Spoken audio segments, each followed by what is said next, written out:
नमस्कार दोस्तों, स्वागत है आपका एक और नए वीडियो में। दोस्तों आज हम लोग हमारी तरबूज की बेहद खूबसूरत फील्ड पर हैं और उस फील्ड पर हैं जहां पर 35 टन पर एकड़ के प्रोडक्शन का टारगेट रखा है।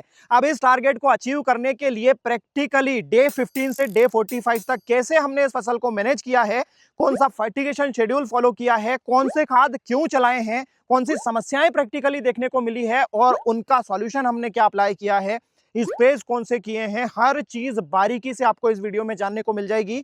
इसके साथ ही कुछ कॉमन समस्याएं तरबूज फसल की जिनको लेकर आपकी कॉमन कमेंट्स देखने को मिल रही हैं, उनके सॉल्यूशन भी इस वीडियो में आपको देखने को मिल जाएंगे। दोस्तों ये वीडियो है पार्ट 4। इसके पहले इस सीरीज के 3 पार्ट्स और आ चुके हैं। मेरा निवेदन ये रहेगा कि अगर आप और बेहतर तरीके से इस खेती को समझना चाहते हैं तो उन पार्ट्स को भी देख लीजिए, लिंक मैं डिस्क्रिप्शन में दे देता हूं। दोस्तों वीडियो पर अंत तक बने रहिएगा। चैनल पर नए हैं तो सब्सक्राइब करके बेल आइकन प्रेस करके आगे बढ़िएगा ताकि ऐसे ही वीडियोस जो लगातार इस चैनल पर आते रहते हैं उनके नोटिफिकेशंस आपको मिलते रहे। तो चलिए शुरू करते हैं वीडियो को। दोस्तों वीडियो में आगे बढ़ने से पहले आप हमारी ये खूबसूरत फील्ड देखिए। यहाँ पर हमने बीज की बुआई की है जो आपके कहने पर आपकी कमेंट्स को देखते हुए की है और बुआई से 58 दिन हो चुके हैं जब हम ये वीडियो रिकॉर्ड कर रहे हैं। पत्तों ने पूरी तरह से फील्ड को कवर कर लिया है। 90% तक दोस्तों ये फील्ड कवर हो चुकी है। यहाँ पर सागर सीड्स की शक्तिमान और अल्पाइन की राफेल वैरायटी हमने लगाई है। आप फ्रूट सेटअप देखिए,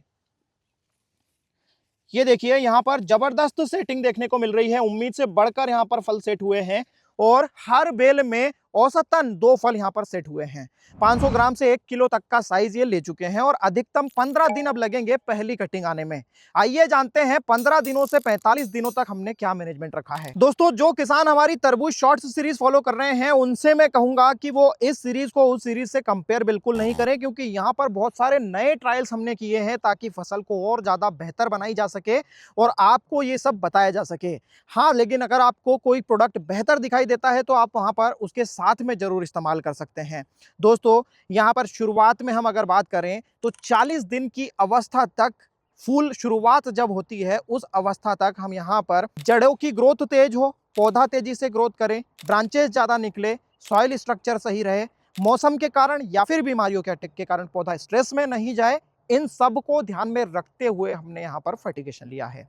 आप कॉपी लीजिए, पेन लीजिए और इसको प्रॉपरली लिख लीजिए क्योंकि ये बहुत काम आने वाला है। डे 19 से फर्टिगेशन की शुरुआत की, डे 44 तक स्क्रीन पर आप देख रहे हैं इस फील्ड का पूरा फर्टिगेशन शेड्यूल। दोस्तों फर्टिगेशन की शुरुआत में ही डे 19 को हमने यहाँ पर वेलेग्रो का एक अच्छा प्रोडक्ट वीवा का इस्तेमाल किया है जो सीवीड एक्सट्रैक्ट बेस्ड होता है और इसमें iron, nitrogen, phosphorus, potash, organic carbon, hormones और प्रोटीन्स की मात्रा होती है।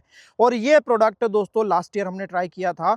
शुरुआत इससे बहुत बेहतर मिलती है पौधे को, रूट्स तेजी से ग्रोथ करती हैं, सॉइल स्ट्रक्चर बेहतर बनता है क्योंकि ऑर्गेनिक कार्बन की मात्रा भी इसमें है और ये स्ट्रेस से भी पौधों को बचाता है, इसलिए हमने यहाँ पर इस्तेमाल किया वीवा।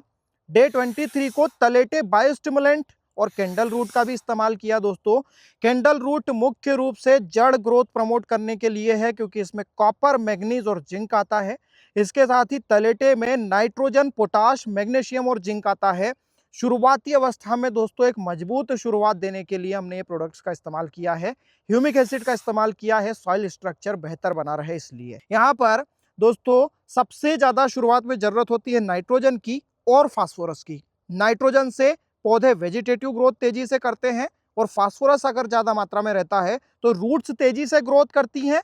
इसके साथ ही ब्रांचेस बहुत ज्यादा निकलती है, अच्छी ब्रांचिंग पौधा करता है। और हमारा फोकस दोस्तों यहाँ पर यही था कि बेल को तेजी से दौड़ाने की वजह ज्यादा ब्रांचेस निकले, पौधा तना मजबूत बने, तना मोटा बने और ब्रांचेस ज्यादा निकले। इसलिए हमने यहाँ पर पहला फर्टिगेशन जो एनपीके के रूप में दिया वो 10-54-10 दिया, जो कि वेलेग्रो का ही है दोस्तों।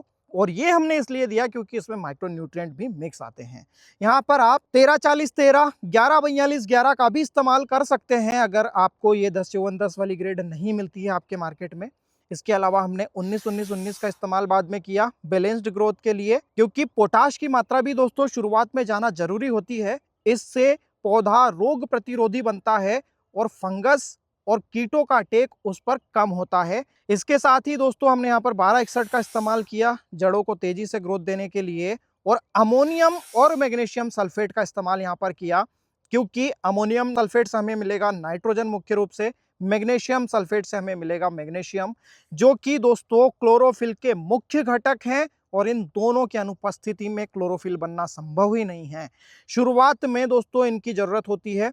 मैग्नीशियम बेल वर्गीय फसलों को वैसे ही ज्यादा रिक्वायरमेंट होती है मैग्नीशियम की, इसलिए हमने यहाँ पर मैग्नीशियम दिया है ताकि ग्रीनरी मेंटेन होती है, पौधा तेजी से ग्रोथ कर पाता है।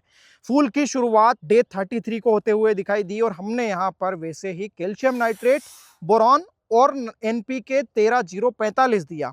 कैल्शियम नाइट्रेट फल सेट होते ही पीले होकर गिरने वाली जो समस्या आती है वो नहीं आए, इसलिए कैल्शियम नाइट्रेट का इस्तेमाल यहाँ पर किया। बोरॉन यहाँ पर कैल्शियम का सपोर्टिव न्यूट्रिएंट है दोस्तों, जो कैल्शियम का अपटेक तो बढ़ाता ही है, साथ में फलों को टेढ़ा मेढ़ा नहीं होने देता है, शेप सही रहे फल का, इसलिए दोस्तों इसका इस्तेमाल हमने किया है। नाइट्रोजन की कुछ मात्रा, पोटाश की ज्यादा मात्रा सेटिंग के टाइम पर जरूरी होती है, इसलिए यहाँ पर हमने 13-0-45 लिया है। इसके बाद में दोस्तों आप फर्टिगेशन देख सकते हैं जो किया है हमने यहाँ पर दोस्तों डे 41 पर आकर कैल्शियम बोरॉन 13-0-45 वापस से दिया, जब फ्लावरिंग अच्छी खासी यहाँ पर दिखने लग गई और उसके बाद में फल सेटिंग तेजी से हो, इसलिए हमने 3 दिन तक यहाँ पर सिंचाई नहीं दी ताकि पौधा स्ट्रेस में जाए। स्ट्रेस में जब पौधा जाता है तो वो तेजी से रिप्रोडक्टिव स्टेज की ओर बढ़ता है, फल सेटिंग तेज हो जाती है और डे 44 को जब फल सेट होते दिखाई दिए तो हमने यहाँ पर 0-37-37 का इस्तेमाल किया ताकि तेजी से फल अब बढ़ना शुरू हो। यहाँ पर दोस्तों हाइरोएल का इस्तेमाल भी हमने किया है ताकि जो फास्फोरस हमने इतना भारी भरकम मात्रा में दे रखा है उसका यूटिलाइजेशन बढ़े। इसमें बैक्टीरिया होते हैं जो कि फास्फोरस को जो फिक्स हो चुका है उसे भी यूटिलाइज करवाने के लिए मददगार होते हैं, इसलिए हमने यहाँ पर ये इस्तेमाल किया है। दोस्तों इसके आगे का फर्टिगेशन शेड्यूल नेक्स्ट वीडियो में बताएंगे, लेकिन अब यहाँ पर चर्चा करते हैं कि यहाँ पर समस्याएं कौन सी आई और उनके लिए हमने स्प्रेज कौन से लिए। दोस्तों इस फील्ड पर 15 से 45 दिन के बीच की अवधि में 4 समस्याएं मुख्य रूप से हमने देखी है। डाउनी मिल्ड्यू का अटैक, फ्रूट फ्लाई का अटैक, बेल फटने वाली समस्या और थ्रिप्स का अटैक, और इनके लिए 3 स्प्रेज हमने इस अवधि में लिए हैं। पहला स्प्रे डाउनी मिल्ड्यू और थ्रिप्स को ध्यान में रखते हुए लिया, एक्रोबेट का इस्तेमाल हमने किया, सिमोडिस का इस्तेमाल किया और ये समस्या रुक गई। दूसरी सबसे बड़ी समस्या जो बेल फटने वाली है उसके लिए हमने स्प्रे तो लिया ही है, लेकिन ड्रिप से भी हमने ट्रीटमेंट चलाया है और इस एक ही ट्रीटमेंट से सॉल्यूशन मिल गया, ये समस्या पूरी तरह से रुक गई। इसके साथ ही दोस्तों फल मक्खी के अटैक के लिए और थ्रिप्स के अटैक को रोकने के लिए हमने यहाँ पर स्प्रे लिया तीसरा, और दोस्तों साथ ही हमने यहाँ पर फंगीसाइड हेवी टेक्निकल का इस्तेमाल किया है। वो इसलिए किया है क्योंकि आगे चलकर हम इन बेल को सुरक्षित रखना चाहते हैं, पत्तियों को सुरक्षित रखना चाहते हैं। तीसरी कटिंग 1 नंबर और 2 नंबर की कटिंग होने के बाद में हम यहाँ पर दोबारा से कटिंग लेने वाले हैं, इसलिए हम अभी से इसमें कोशिश कर रहे हैं कि ये बेल जो है वो सुरक्षित बच जाए, तो इसलिए ये हेवी टेक्निकल का इस्तेमाल किया है। दोस्तों फसल चाहे तरबूज की हो या फिर खरबूज की, अगर फल मक्खी का अटैक हो जाए तो बड़ा नुकसान कर सकती है, क्योंकि ये फल में छेद करती है, अंडे रखती है और अंडों से जब लार्वा बनते हैं तो पूरी तरह से फल को खराब कर देते हैं।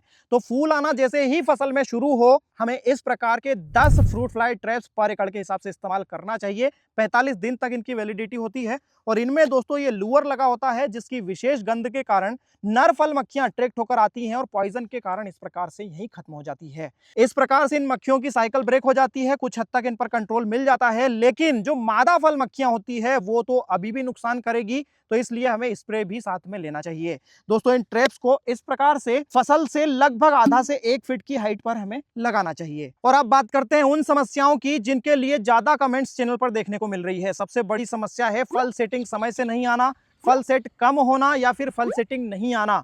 दोस्तों इसके पीछे सिंचाई प्रबंधन बहुत ज्यादा जिम्मेदार होता है। नए किसान ज्यादातर केसेस में गलतियां करते हैं। दोस्तों जब फूल आना शुरू होते हैं उसके 1 हफ्ते बाद आपको स्ट्रेस में ले जाना है पौधों को, सिंचाई 1/3 कर देना है या फिर 1 से 3 दिनों तक सिंचाई आप बंद भी कर सकते हैं। पौधे जब स्ट्रेस में जाते हैं तो तेजी से फल सेट होते हैं और आपको अच्छी खासी सेटिंग देखने को मिल जाएगी। इसके साथ ही अगर आपको ऐसा लगता है कि फल सेट कम हुए हैं तो हर बेल पर अगर 1 फल भी सेट हो चुका है तो वो पर्याप्त है, क्योंकि उसका ज्यादा बड़ा साइज देखने को आपको मिल जाएगा। अननेसेसरीली बाद में आपको फल सेटिंग के लिए परेशान नहीं होना चाहिए, क्योंकि 1 फल अगर है तो 1 पौधे से 5 से 6 किलो का आउटपुट भी मिल जाएगा, तो आपको पर्याप्त उत्पादन मिल जाएगा। हाँ दोस्तों, लेकिन ये आपको ध्यान रखना है कि अगर फल सेटिंग समय से नहीं आ रही है तो फल सेटिंग ये देखिए दोस्तों जब लेट होती है तो वो पौधे से बहुत दूर होती है और दूर होती है तो बाद में पौधे को उतनी ही दूरी तक ट्रांसपोर्टेशन करना होता है न्यूट्रिएंट्स का, फल का साइज बाद में अच्छा देखने को नहीं मिलता है। फल पौधे के पास में सेट हो ज्यादा बेहतर है। तो फल सेटिंग अगर समय से नहीं आती है तो आपको पेक्लोब्यूट्राजोल, इसके साथ में कोई बायोस्टिमुलेंट जैसे कि इसाबियान आपको ड्रिप से चलाना है। उसके बाद पौधों को स्ट्रेस में ले जाना है, जिससे कि पौधों की ग्रोथ रुक जाएगी और फल सेटिंग आना शुरू हो जाएगी। दूसरी समस्या है बेल फटने वाली। दोस्तों इसके लिए सबसे जरूरी यह है कि ज्यादातर किसान दोस्तों समय से उसे आइडेंटिफाई ही नहीं कर पाते हैं। आपको सुपरविजन जरूरी है। 25 दिन की अवधि से 40 दिन के बीच की अवधि तक आपको फसल को ध्यान से देखना है। जैसे ही बेल फटी हुई नजर आए तुरंत आपको ये सॉल्यूशन अप्लाई करना है, या फिर इसके लिए हमने डिटेल्ड वीडियो भी बना रखा है, उसे आप देख सकते हैं। उसमें आपको बेल फटने वाली समस्या का परमानेंट सॉल्यूशन मिल जाएगा। तीसरी बड़ी समस्या है फल मक्खी का अटैक, जिसके लिए सॉल्यूशन अभी हमने आगे वीडियो में बता दिया है। फ्रूट फ्लाई ट्रैप का इस्तेमाल आपको समय से करना है, फूल की शुरुआत होते ही। साथ ही 1 से 2 स्प्रे भी शाम के समय आपको लेना है, ये समस्या कंट्रोल हो जाएगी। दोस्तों इस वीडियो में इतना ही। मिलते हैं सीरीज के अगले पार्ट में, जिसमें हम आपको डिटेल में बताएंगे कि 45 दिन से फसल की हार्वेस्टिंग तक इसे कैसे मैनेज करते हैं, फल का साइज तेजी से कैसे बढ़ाना है, फल को फटने से कैसे बचाना है। दोस्तों अगर ये जानकारियां उपयोगी लगी हो प्लीज लाइक करिए, ज्यादा से ज्यादा शेयर करिए। कोई भी डाउट हो कमेंट करके आप पूछ सकते हैं, क्योंकि कमेंट सेक्शन खाली है और कमेंट करना फ्री है। दोस्तों चैनल पर नए हैं तो प्लीज सब्सक्राइब करके जाइएगा, ताकि ऐसी ही उपयोगी जानकारियां आपको लगातार देखने को मिलती रहे। दोस्तों मिलते हैं ऐसे ही एक और नए वीडियो के साथ में। तब तक के लिए आप करते रहे मेहनत और देखते रहे फार्मिंग तकनीक।